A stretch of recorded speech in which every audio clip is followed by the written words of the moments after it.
Thank you, and good evening, and thank you so much for the opportunity to spend your Friday night with me today to hear about San Francisco and some of our most pressing issues. And I'm a native San Franciscan too. I was born and raised in the city, and I grew up in the Fillmore Western Addition community in public housing during a very challenging time when gun violence was at an all-time high in this city. So I grew up in that, in the midst of poverty, drugs, the crack epidemic, hopelessness, despair, and gun violence.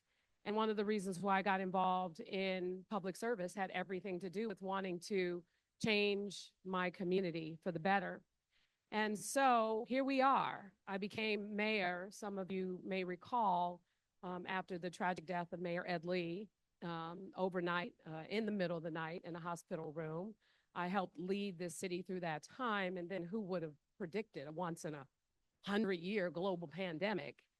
And hard decisions had to be made. And at the forefront of that is saving lives and making hard decisions and shutting the city down and sheltering in place. And when we came out of that pandemic, we started to see a different kind of explosion in crime, and not the heightened gun violence that I grew up in, but a lot of the car break-ins were happening before, but they were more noticeable and all over the city. We saw a lot of retail theft, and we also saw something also happening all over the country, and the issues around fentanyl and drug use. And so I got to be very honest that when we came out of the pandemic, dealing with these crimes and challenges, we weren't prepared. Before the pandemic, we were focused on criminal justice reforms. We were focused on reforming our police department. And then we had to make a significant shift. And so I wanted to talk a little bit about some of the facts, about some of the things we've done that I'm really proud of. And of course, there's still more work to do because we want to always be working towards a better San Francisco, no matter how much progress we've made. We've helped over 20,000 people exit homelessness, getting people off the streets, getting them into housing, getting them into shelter and opportunities to not be on the sidewalks in tents. We're moving tents off the streets. And I'm really proud of that. We've increased our shelter capacity by more than 70%. We've increased our permanent supportive housing by more than 50%. We have done that in order to aggressively move people off the streets. But unfortunately, we're not seeing the progress. So you wonder, San Francisco's never even had a point in time count that's ever been 8,000 people, and about half of that are the folks who are actually on the streets and in their cars. The rest are in shelter. So why are we having such a problem? And when we go out and we try to offer people help and support, about 60% of those people say no to what we're offering. 30% accept our help. 10% are already housed. So you might be wondering, what's going on in there? The challenges around addiction are real. And fentanyl has rocked our city like never before. And the good news is that we finally have some of the tools we need so that we don't walk away. And people are not necessarily happy about my decision. They're like, you're moving them from this place to that place. No. When we have a place for you to go, your only option is to accept what we're offering. That's been the biggest difference. And for those struggling with addiction, we had to make some hard decisions. We are arresting people who deal drugs on the streets. We are arresting people who use drugs with the goal of getting them into treatment. And people think that we're charging a new war on drugs. I made this decision because of the people that I grew up with, former drug dealers and former drug users. They are the ones working with us on this in order for us to move in a different direction because, sadly, people are dying from fentanyl. It's a lot different than what used to happen before with addiction. We are trying to make it harder for people to get access to drugs. And when I put Proposition F on the ballot that says if you want money from the city, you need to be in treatment, that came from people in recovery. And it passed overwhelmingly in the city. So we have had to make some hard decisions. And we put together a coordinated effort to do that with the federal government, our drug enforcement agency, with the U.S. Attorney's Office, our state law enforcement, the National Guard, not the National Guard with M16 rifles on the corner, but the National Guard using their intelligence to help us deal with the challenges at the border with the fentanyl coming into our city and into our state. And we've been working together collaboratively to make arrests, to hold people accountable, and to do everything we need to do to combat this issue. And I know people are not necessarily happy with it, but San Francisco did not have accountability on the table. And fortunately, there was a little bit of a reckoning. And there was a new district attorney that I appointed to help with that reckoning. And we are all working together as partners, not only to combat that, but to combat many of the other crimes that are happening in our city. And I gotta say, it has been tough, but I have good news because crime is down. And when I say it's down, it's trending down regularly because finally we not only are building our capacity with law enforcement, we are taking the responsibility of mental illness and wellness checks off the plate of our police officers. We are allowing them to do their jobs, and we, through my Proposition E, giving them 21st century tools like drones and license plate readers and surveillance technology to combat these issues. We have received state dollars to deal with retail theft. We're getting a lot more resources and we built the capacity. It's why in 2023, San Francisco saw one of the lowest crime rates we've had in 10 years. And this year, it's even 34% lower. We have one of the lowest violent crime rates in the country. We saw the biggest retail theft drop in the country. And I want to be clear, the data is one thing. How you feel is something different. And so we know we still have work to do. But I am excited about the promising results. And just to give you an example, because I know everyone is like, well, this happened, that happened. Crime will happen in a major city. I can't stop someone from doing something stupid. But you know what's happened that's different? When Ricky Pearsall was shot, thank goodness he's okay. Within less than a minute, the police are on the scene making the arrest, the district attorney filing charges. You know what happened when people thought we were asleep in neighborhoods during Dreamforce?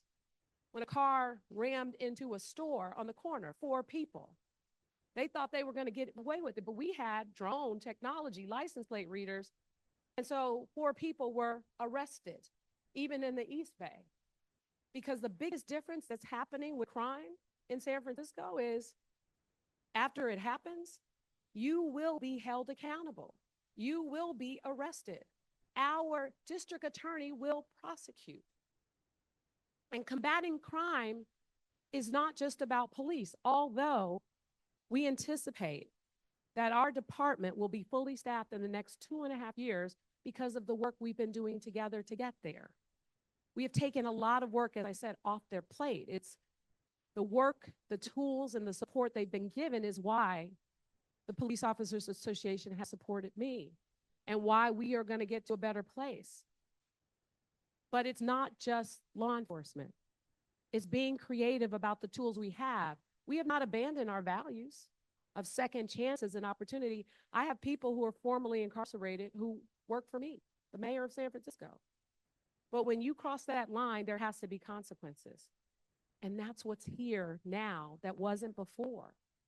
And it wasn't because it's an election year that there are consequences now. It's because we had to put in the laws, the infrastructure, and build the capacity to get there.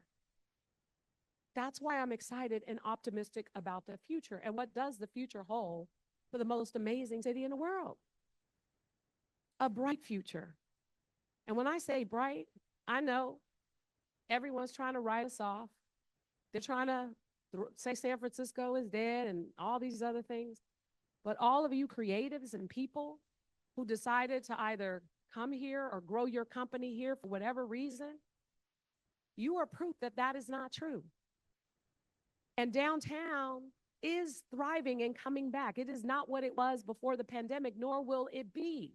It will be something better. A 24/7 neighborhood where you work, where you live, and where you play. And this city has been notorious for getting to know. Saying, no, you can't do this or one way or another. You can't convert this building to housing. You can only have retail here. You can only have office here. And we're changing all that. We've rezoned the whole downtown to get to, yes, removing years of process and delays so that new businesses can open, People can convert those buildings to housing.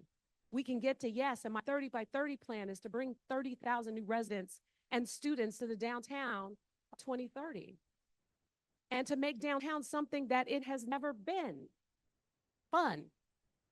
I just came from Oktoberfest, packed, the first entertainment zone in the state of California, downtown San Francisco. So you will be able to buy a drink and go outside within these entertainment zones. Now, it doesn't sound like much, but it couldn't happen before it was illegal. Crazy stuff. Night markets, festivals, events, activation, fun, and getting to yes. Portugal, the man, have you guys heard of him? He's in Civic Center right now. You may want to leave and go if you want to catch him, but he's playing right now in Civic Center. But again, work, live, and play, getting to yes. We are not building new laws. We're just getting rid of old ones. And part of, as native San Franciscans, one of the biggest challenges is affordability and the obstruction to build more housing. And luckily, our governor signed a bunch of laws yesterday, and there have been others that have happened. So we are going to get to yes with housing. We are going to build more housing all over this city so that native San Franciscans and people who move here to work and folks who are growing up here can actually have a safe, affordable place to call home in any neighborhood in San Francisco. So no, we're not shutting out on building housing everywhere responsibly, not redevelopment 2.0 and bulldozing sound housing, but doing so responsibly along our transit corridors and other places, building up our transportation network and infrastructure so people on their bikes and their cars, I am not anti-car, can move around the city safely and efficiently. This is a serious job. And there are a lot of folks who are running for mayor, who are candidates, who are out there telling you all what you want to hear. But I am telling you what you need to hear in terms of the truth and why we can or can't do something, with the ultimate goal of getting this city to a better place with working together and being realistic. So when some candidate says, I'm bringing in the National Guard, you don't have the power to do that. That's the governor. And we're already working with the National Guard because the governor is working with us on addressing issues around fentanyl. When someone says, I'm going to build shelters all over in every district, you're not going to be able to just do that. You got to pay for it. You got to work with the communities. You got to build up the capacity with the staff necessary to manage it. It takes work. I am battle tested and proven in a crisis. I've led this city through very challenging times. And because we've been able to build our capacity and do this work, I want to live in the good times that are starting to happen finally as a result of all this hard work. Because I'm not going to let somebody define who our city is and try to keep us in the dark days. We know who we are. This is the place of innovation and technology, the place of how the world changes for the better, a place where we don't talk about what other cities do, we do it. San Francisco is going to revitalize our downtown. We're going to change our city for the better. We can look at many examples here, like Mission Bay. Some of you might be familiar with Mission Bay, which used to be Mission Bay, where the Golden State Warriors play.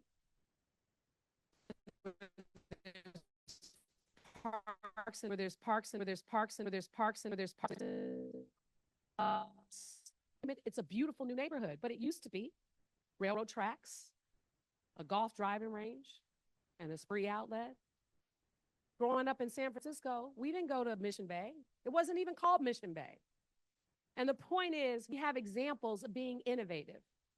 And it's where the global headquarters is for Visa, where OpenAI just started moving into its 500,000 square feet of office space, where we are continuing to change, not what we were before, but something better.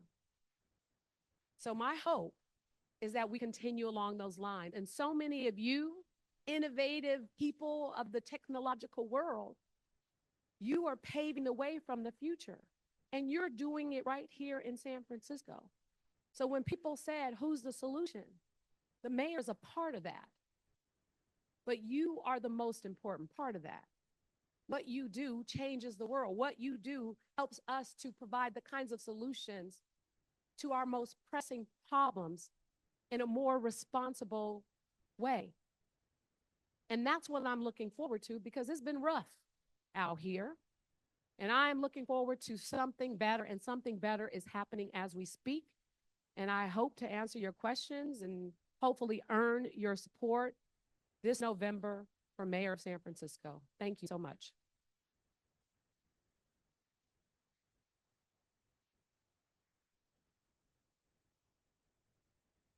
If there's any questions, raise your hand and I'll pass it along.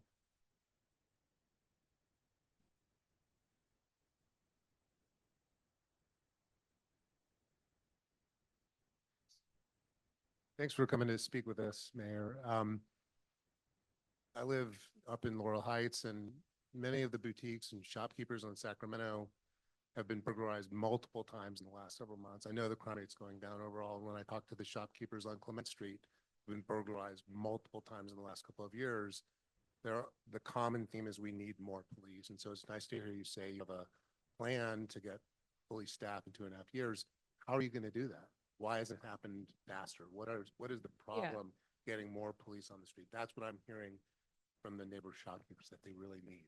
Definitely. And I appreciate the question, because after the tragic death of George Floyd, law enforcement agencies around the country struggled. And we struggled here in San Francisco too, of course. And what I have done to try and get us back to a better place is talk to the officers and listen to what they needed. And we negotiated one of the best contracts they've had with retention bonuses. We have 21st century technology tools. We changed the hiring practice. We're outsourcing some of it. We cut the hiring process from 6 months to 3 months. We've done smaller classes to move more classes faster in order to get more people trained and on the streets. We worked with our police officers on a lot of these solutions. And there's an initiative on the ballot which has a time. It's the drop program that allows for retirees. It's, kind of put something related to the retirement, putting it on hold and some other things in order to stay on the department. We have about 150 officers waiting to see if the drop program passes by voters to determine whether or not they stay. But more importantly, our applications are back to pre-pandemic levels, and our current academy class is at 40. Most of them have been anywhere between 10 and 20 because we've been moving them fast. And then the next academy class is going to be about at 55. So based on retirements and everything else, we expect to be fully staffed in the next 2.5 years. But I will say, because we do need more police officers, but I do want to say that we also have taken some responsibilities off their plate.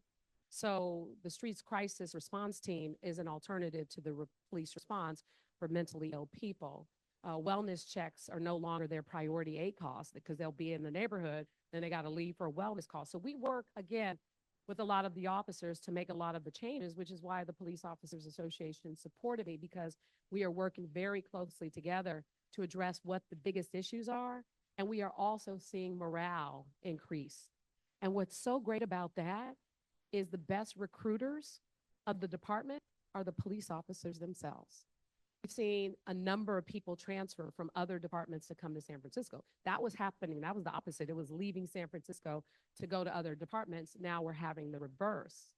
The other thing we do is we hire retired police officers with the ambassador program. They are on Clement Street. They are a great addition to Clement Street. They're not on Sacramento, but we're trying to get them in all neighborhoods throughout the city.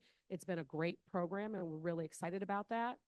So those are all the things that we're doing, and based on our estimates, retirements, and what we're seeing is within the next 2.5 years, we expect to be fully staffed with the department.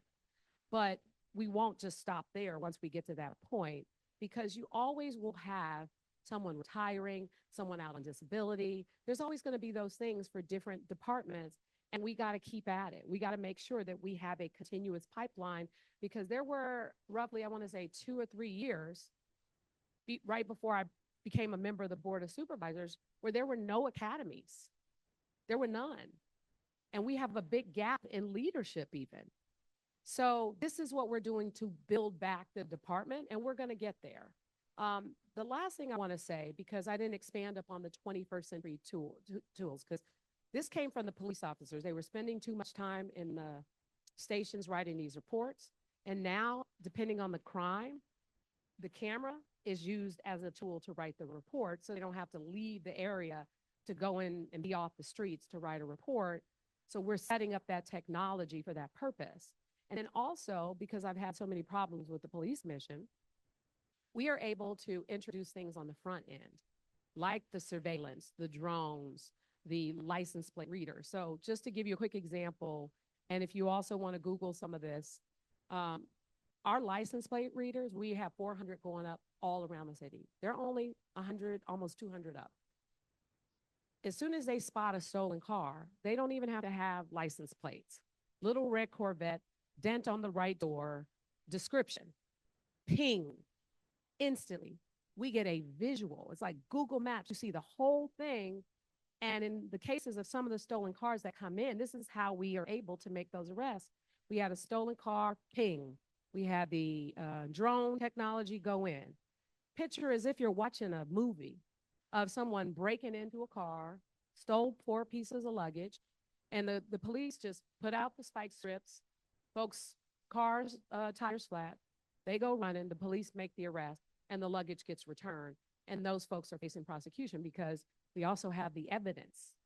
And that is, again, it's all of it. It's yes, we got to hire more police. Yes, we have a plan to hire more officers, and we are doing that as we speak, but we're using so many more tools to make it better for them to do their jobs, which is why we're starting to see an increase in morale. And I'm excited about that and what that means for public safety for the future.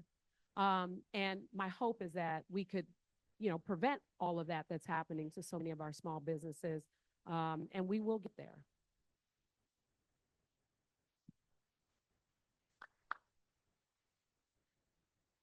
Good evening, Mayor. Thanks for coming here. I'm a resident of the Presidio, living here for like 7 years. My question to you is, what are some of the things the city of San Francisco is doing in regards to like tech founders? I'm a founder of a tech startup. This is our office, and we've seriously considered moving to New York because the city of New York actually has programs for startups, especially us building with financial services. And we don't know if there's something similar or the city of San Francisco has these kinds of initiatives. If yes, or if no, what are some of the plans that the city has to actually build and encourage the golden goose that is San Francisco? Yeah.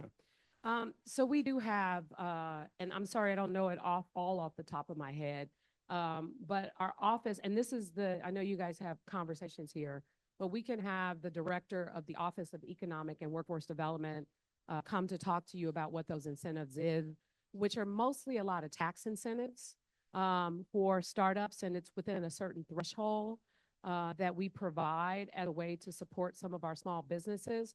We, in fact, have a ballot measure, Proposition EM, that it's on the ballot that, because our taxes are so unpredictable, so a lot of times startups will start up and then they'll leave because they'll hit that threshold and all of a sudden their taxes go up. And it's also based on people and their payroll. So Prop M is based on sales, and it increases the threshold so that if you're still trying to launch and you're within that window, you don't kind of exceed it. I think it's somewhere around 5 million. I don't want to quote you the wrong numbers, but the point is we have some incentives for startups. We have some incentives for new businesses. San Francisco, for those who want to open brick and mortar new businesses, we have a program called First Year Free. We waive all the city's fees for the first year. So we do a lot of work to help ensure that businesses are not dealing with the unfair burden of our tax structure. And Proposition M is going to help us move away from people, because we do want people to go back to the office and move on to more of a payroll situation. And we're hopeful that some of those, as well as some of the incentives we offer, could actually help, because ultimately, what we have at our disposal are taxes, waiving of fees, and then sometimes we make investments, but it also depends on the kind of business and company and also the commitment to San Francisco. So we've done that with a number of different agencies. Usually we do it mostly with a lot of retail, like IKEA and Salue Hall and a couple places like that. But we're also open to things that you could propose that you think is going to make it easier for you to commit to staying in San Francisco.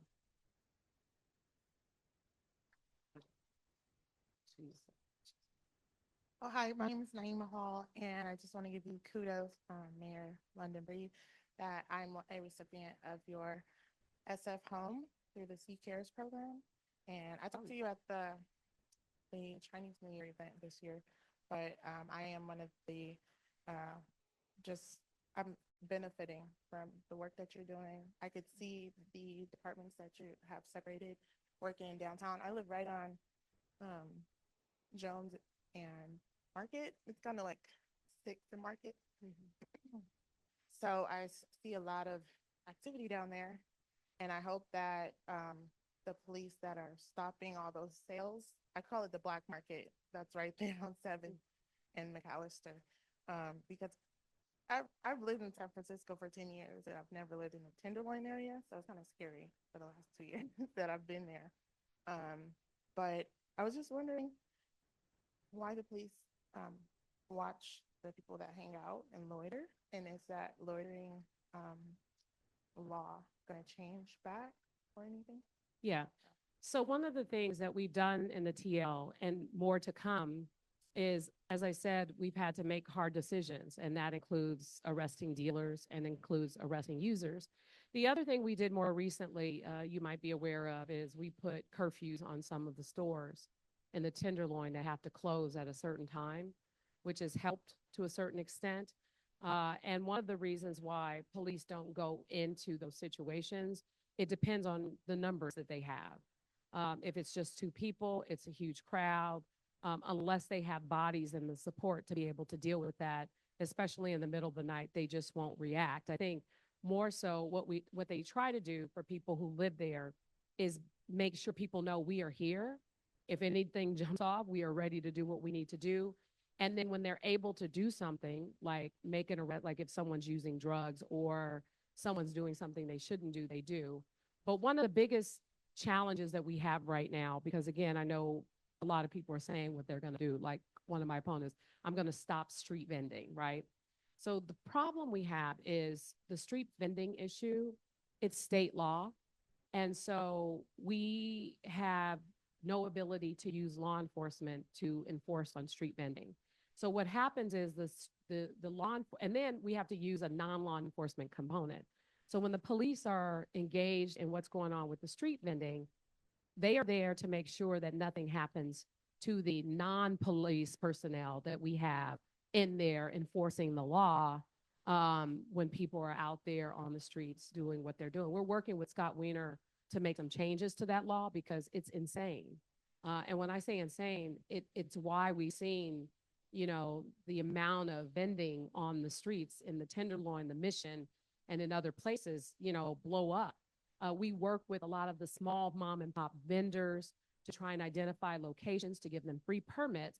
But then that market of stealing and going out there and selling, that's been a little bit harder to deal with. And so we're trying to make some changes in order to combat it. Yeah, it was just the dealers more so. Like the users, it's bad, but the dealers are aggressive and cause problems and trouble, and it just feels unsafe with them. But the users, it's like they're in their own world. Yeah, So- and I don't know if you've seen this story recently, because we are arresting the dealers, and I think the biggest help that we've gotten is the help from the federal government, and they are involved. So like the U.S. Attorney's Office, every person who works for the U.S. Attorney's Office in the Northern California region, no matter if it's their responsibility or directly or not, they all have to take a case. So they've increased their capacity that way. We have been making the arrests. We have been prosecuting. Our district attorney is prosecuting. So whenever we're able to make an arrest, the consequences are even more dire because of the number of people dying. So we could even charge people if we're able to demonstrate they sold a person something and that person died, we can actually charge them with homicide. So we have more tools. We're continuing to make those arrests. I don't know if you've noticed a couple of the night operations when you see large groups of people that are going out there and doing what we need to do. As soon as we get out there, they scatter, they hide stuff. But if we see something, we can make the arrest. And that's what we're doing. The Standard had this story about how some of the users are now saying, you know, they're turning up for treatment because they're saying it's too hard, we can't find things, we keep getting pushed around. I mean, we want them to be so uncomfortable that they accept treatment. So that's why we're being a lot more aggressive. We're not trying to, you know, be mean, but it's like we are taking a no tolerance policy because we want you to feel like you have no other option than to do treatment. Right now, as we speak, we have a group called Code Tenderloin. They're out in the middle of the night. They're out there helping with access to a 24/7 position to subscribe buprenorphine on the spot because people that could help with the cravings and to help get people on the right path of treatment. We are seeing an increase in treatment because we're making it harder for people to get access for drugs, but we definitely have a lot more work to do.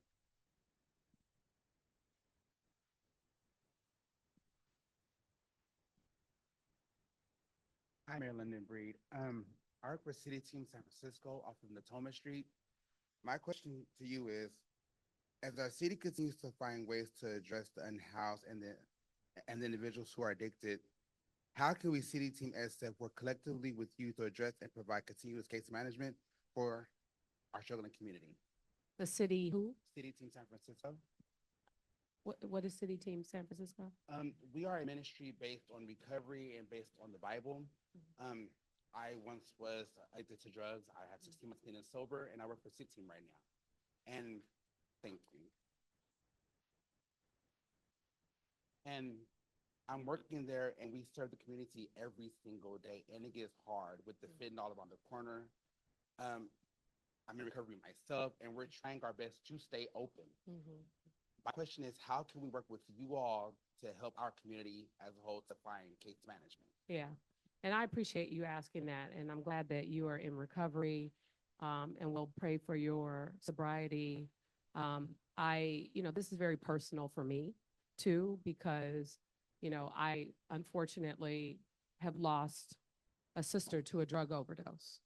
And when people are in recovery, it's meaningful. And the people I work with the most to do this work are people in recovery. I work very closely with people I grew up with. So when I made the decisions, as I talked about, I went to my friends. They're part of an organization called Positive Direction Equal Change. You might have heard of them. When this city wasn't investing in abstinence-based recovery, nothing, and they were, out there in the streets putting their lives on the line to help people. The city is now, under my leadership, investing over $20 million in abstinence-based recovery with housing options, including Her House for women who struggle with addiction, who have children, so that we can get them off the streets and get them in a healthy environment. There are so many ways in which we can work with you, because when we have people who want to work with people who struggle like this, it is a godsend. And it's a godsend, and so we have to make sure that we are providing the financial support and making the right connections so you have the tools that you need, the capacity that you need in order to help do this work. Organizations that we have had tremendous success with, like Castro Country Club, not a golf resort, and Positive Direction Equal Change, Salvation Army, Code Tenderloin, they have been tremendous. And so this is our network of folks who we meet with regularly, work with regularly, and try to provide support for the deficiencies where we're missing of how we can get people directly connected to their treatment. I mean, there's also Health Right 362, and they have support and case managers.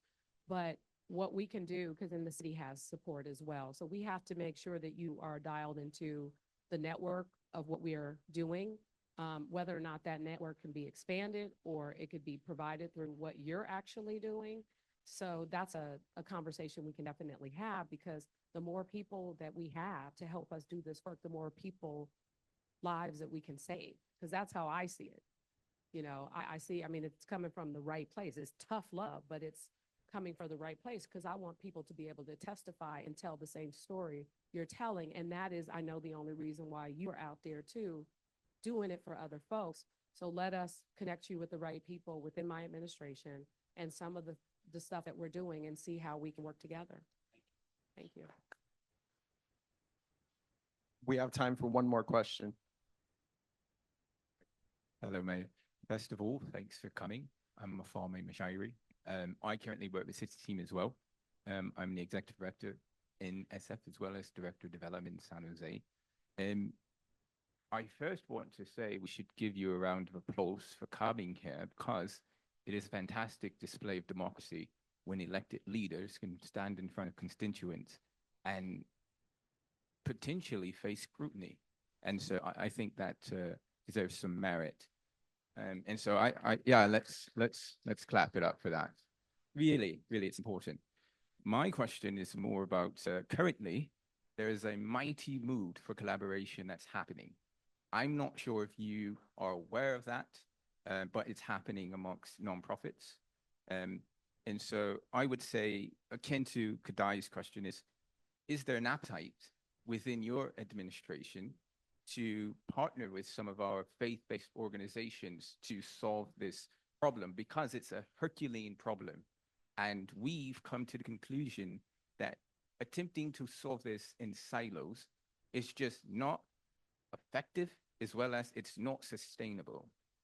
So is there an appetite within your administration to collaborate with some of our nonprofits and our faith-based organizations? Well, I'll just say, first of all, I am a spiritual person myself, and my faith is what guides me in the decisions I make. I am a person who believes that if we are not investing our dollars appropriately, that could potentially mean the loss of life. So I have had to make some hard decisions about taking resources away and other decisions about collaborating and investing. And I just recently mentioned how the abstinence-based recovery was not a part of our response to recovery. Wasn't something the public health department wanted to invest in. It was money for, you know, community-based programs, but it wasn't taken seriously. So when they wanted to come to the table, I brought them to the table and we worked together. And that's how we ended up investing over $20 million in abstinence-based programs, which include housing. So the point is, I am open to any opportunity for anyone who wants to help do this work. And I would say that my office doesn't necessarily, you know, I hope that it doesn't come across as if we're the silo that is preventing you all from being able to be more actively engaged. But I do think that there's a problem with some organizations that believe that they are entitled to this money to do this work. And I have had to make some hard decisions to make it very clear that they are not. And if they are not doing what they're there to do, I'm not afraid to make that hard decision to say, I'm not going to give you this money, because the work is life or death. And if people want to be a part of helping to save lives, then our city has to be that partner and has to be that bridge builder that brings people together. And I mentioned a couple of organizations that I'm working with that we've come together differently that didn't exist before, and like Positive Direction Equal Change, working with Salvation Army in some of the recovery systems and the investments that we've made, and looking at sober living facilities. And I appointed Matt Dorsey to the Board of Supervisors, a recovering addict who has been instrumental in helping push for, you know, a platform that helps with real solutions around recovery, which also includes the accountability piece. And I have also invested more heavily in those things that are working. So I am open to working with anybody. And when I say anybody, anybody that is dedicating their life to helping us solve this very complex, challenging problem, I am open to that. and open to providing the pushing for the changes to our policies and pushing for the changes and directing our resources to do it. And as I said, it is personal for me. Most people don't always know that I grew up in this city in public housing under the most challenging circumstances, and, you know, have family who suffer from addiction, and have a brother who, a sister who I lost to a drug overdose, and my brother who's incarcerated still, you know, suffers from addiction himself. So when I go to the Tenderloin, the neighborhood I get treated the best is the Tenderloin. And I know people are surprised to hear that, because when I go down there, those are my people that I grew up with, who many are in recovery and some maybe not. You know, so it is personal for me because I want to see them live and I want to see them thrive. And I will do whatever it takes. And for anybody who really wants to get out there and do that work and work collaboratively to do it, I'm happy to bring you into, you know, the structure we have where we are meeting regularly to figure out what is working, what isn't working, what sites can we identify, how can we get to yes on this, how can we work together, are you going to open this, are we going to open this? We're having those discussions on a regular basis with a number of very effective organizations, and would welcome the opportunity to work with you all on this. And I'm sure you're familiar with some of the organizations I mentioned, because you probably run into them if you're down in the neighborhood where it's most impactful. I do want to take another one or two questions before I take off. And I should make sure you guys have a connection in my office for this purpose too. So just give me whoever's going to be the contact and we'll go from there. Good evening, London. I have a question regarding the housing situation as far as the LGBT community. There are a lot of like housing and shelters that only are based on cis men, cis women. And it's hard also for LGBTQ people to get into regular shelters because sometimes we get turned over. And Get what? I'm sorry. we get turned over, even as far as like people who are trying to get into sober. Mhm. And people who are trying to go to treatment programs as well. If you fall into that LGBTQ category, sometimes they won't accept you. And I just want to know how you can go around that by making that better for the LGBTQ community. I'm not happy to hear that, because people should not be turned away for shelter if there is a bed available. So I would want to understand where that's happening so that we can dig a little bit deep. And that way I can figure out who the provider is so that we can do an investigation around that, because that shouldn't be happening. But I will say, you know, we have, for example, we just purchased a building, I think it's like 40 or 60 units, and it will be mostly focused on transitional age youth, LGBTQ specific, and the mostly trans. And the reason why we can't disclose of the location is because sadly a lot of our programs that serve transgender people in the city, even in San Francisco, have been targeted. We've had to increase our support to deal with security in those locations. But we expect this place that we have, we've been working with Lyric and a couple of other folks, you know, expected to be opening next year.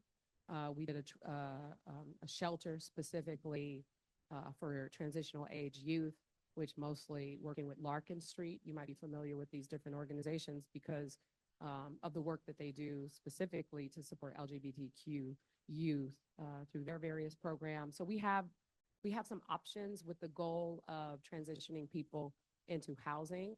And we have a program called Rising Up with Larkin Street. So what we've been able to do, especially with young people, is help cover the expenses of when we're able to get them a place to stay. And there's a couple of houses we have. We eventually help them get on their right path. And then we start to take down that expense as they're able to build up their financial ability to cover themselves. So we have a range of different programs, and we have some specific organizations that we work with in order to accomplish those goals. But there is no way, for no reason. I mean, I know we have, you know, a shelter specifically for women, or we have a shelter for families, like we have those kinds of criteria. But the fact that, you know, anyone getting turned away, a single adult from any of our shelters is a problem, and it's something that we need to address. far as for your youth, what about those who are older as well? That's the transitional age, youth age. That's 18 to 24. So that's the age that has a different, like if you're an adult, you can go to any shelter. But what that 18 to 24 is our transitional age youth population. And that's what the new housing that we have will be for. That's what another housing development we built at Booker T. Washington Community Centers for.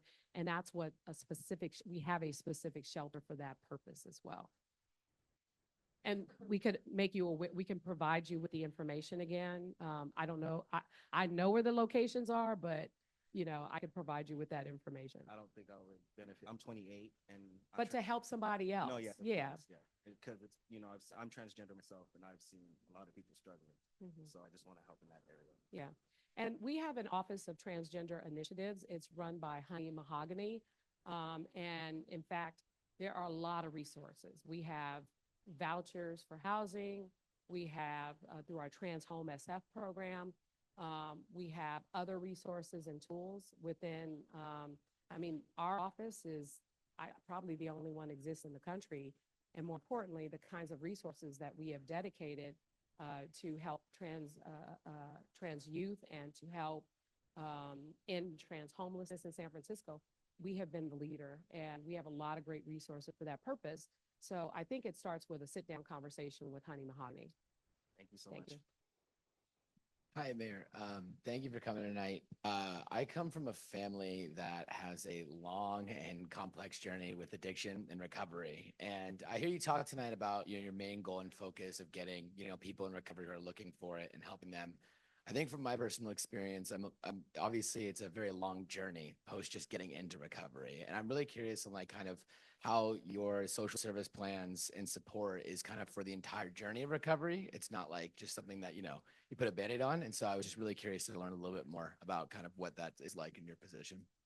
Yeah, and I'll tell you, we have some incredible success stories of people who the whole point is when we get them in, that's the first step. That's for our shelter is one thing, right? And our recovery housing that we have, that's technically shelter, even though you have your own room and you have your system by which you're going. That's that's that's you into housing. And what we do in that transition is we try and identify what is going to be the right solution for somebody who's ready to make that exit and go to that next level. And it's been more difficult. It's taken us a little longer to transition people because of our limited options with housing. And in some cases, our housing is not always within San Francisco. But the good news is that as we get more vouchers, as we build more housing, it is starting to be easier to transition people out of the single room occupancy hotels or out of some of the recovery housing, because we want those beds for people who are really in recovery. And when you get to a certain stage and you're able to be more independent without the wraparound services, our goal is to get you to be on your own. So our shelters, our recovery beds, and our permanent supportive housing. See, permanent supportive housing still has that wraparound component. So it just depends. It's not a one size fits all. We have programs like Delancey Street. A lot of folks are saying no, they're like a little too hard. But we have some programs like Salvation Army, and I'm sure you probably are familiar with a lot of these different agencies. But we also have the newer programs, and some of our new housing is sober living housing. So it's a lot of different things. And the caseworkers are the ones that are there trying to help understand where people are and where they need to go. And it is a process. And it is a very, very challenging process.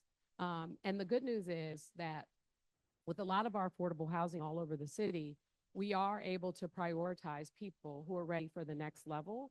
And when I say prioritize, usually there's a lottery system.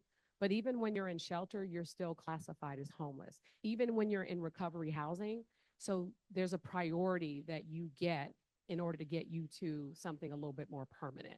So we do have the systems, we have track record, we have but we work with a lot of nonprofit agencies to help us achieve those goals and to give us what we need to know whether or not somebody is ready for that next level. How do we get them to that next step? How do we move them out of Walden House into this location? Or where's that next journey going to be? And we solely depend on the organizations because they are the ones directly providing the services. And then we collaborate them for that level of support. And again, if there is a need for help, support, or resources for anything or any questions you all might have, 311 is a great tool to help you transition to the right people to talk to. If you're looking for something above that, we should be able to help in some way. We can't snap our fingers and say, just because you want it, we're going to be able to get it, right?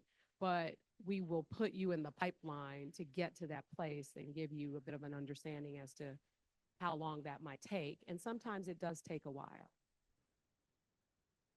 Give it up for London Breed.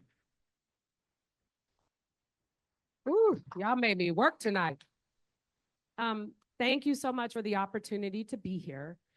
And I got to say, this city is, a very complex, challenging, complicated place to run.